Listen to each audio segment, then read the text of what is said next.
Hi, I'm Carmen Joy Imes, and I'd love to share a part of my story with you. My grandfather died last week, and I'm sorting out what kind of man he was. It feels particularly complicated right now.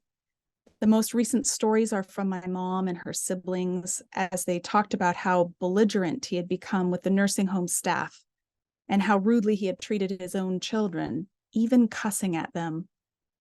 Losing control of his schedule, his freedom, and even his body made him miserable and mean. My mom had to set boundaries and stop seeing him for her own mental health. I have difficult stories from childhood too. I spent years longing for his attention and approval, wondering if I would ever be important enough that he would arrange his schedule to come to my drama performances, or if our family would ever be included in vacations and holidays. But it's not all bad. Grandpa was also hardworking. He invested generously in missions and Christian education. He modeled commitment to my grandmother. And I know that in their retirement years, they prayed for us daily. After years of estrangement, we enjoyed a decade or more of mutual encouragement. Like all people, Grandpa was complex, a mix of virtues and vices. He was sometimes a hero and sometimes a disappointment. If we open the Bible looking for heroes, we'll be disappointed too. The Bible doesn't paint people in one dimension. We usually see them warts and all. After all, they're human. Sometimes they do the right thing, sometimes they don't. Genesis offers dozens of examples. Here are a few. In Genesis 2, verse 15 through chapter 3, verse 21, God provided Eve as the solution to Adam's loneliness, an ally in caring for creation. But she let herself be deceived and encouraged Adam to rebel.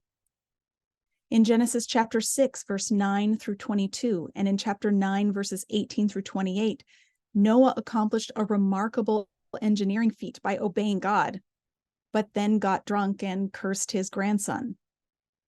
In Genesis chapter 12, verses 1 through 3, Abraham trusted God by following him to an unknown land. But then in chapter 12, verses 10 through 20, and in chapter 20, verses 1 through 18, he lied about his wife and let another man take her. Twice. In Genesis chapter 16 and in chapter 21, verses 1 through 5, Sarah experienced a miracle pregnancy in her 90s, but abused her servant repeatedly. In Genesis chapter 37, verses 1 through 10, and in chapter 45, verses 1 through 25, Joseph acted arrogantly as a young man, but with God's help saved his family and the entire land of Egypt. In Genesis chapter 37, verses 26 through 28, and in chapter 44, Judah sold his brother into slavery, but later put his own life on the line to save his brother. Rather than discouraging me, the Bible's honest portrayal of human foibles gives me hope. God created us with tremendous potential and remarkable dignity. Who we are and what we do matters. At the same time, our failures cannot undermine God's purposes. The whole story of the Bible begins with a portrait of humans as the crown of creation, appointed by God to rule the earth. All of us, men and women, are God's image. We possess a status and dignity that sets us apart from the animal world.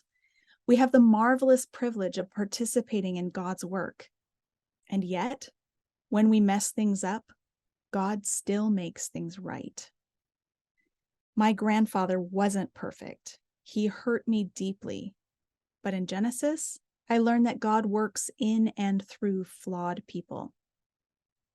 Just so, the world we inherited sometimes looks like God's intentions. Usually it doesn't. Genesis casts a vision for God's plan to restore all things so that we will experience the world as He intended, as a place to commune with God and with each other as we care for the world He made. But even when we experience the broken state of our world, we have the joy of walking with God. He is the true hero of the story. Unlike the people in Genesis or our families, God is reliable and always good. He is never overwhelmed by our weakness or failure. His call for us to join his work rings clear, even though you and I have a whole lot more growing to do. I don't need my grandfather to be perfect. My hope does not rest on him. My extraordinary hope is in the extraordinary God who made heaven and earth. God invites broken people, people like you and me, to join him in his work to restore all things. Let's take a moment to reflect. How can you identify with the people you meet on the pages of Genesis? What do their failures teach you about God? Now let's take a moment to imagine.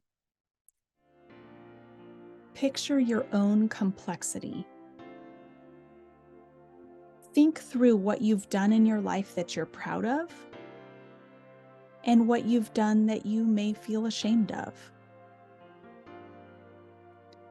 How have you experienced God restoring all things through the good and the bad of your life? For connection and encouragement, visit everywomans-story.com.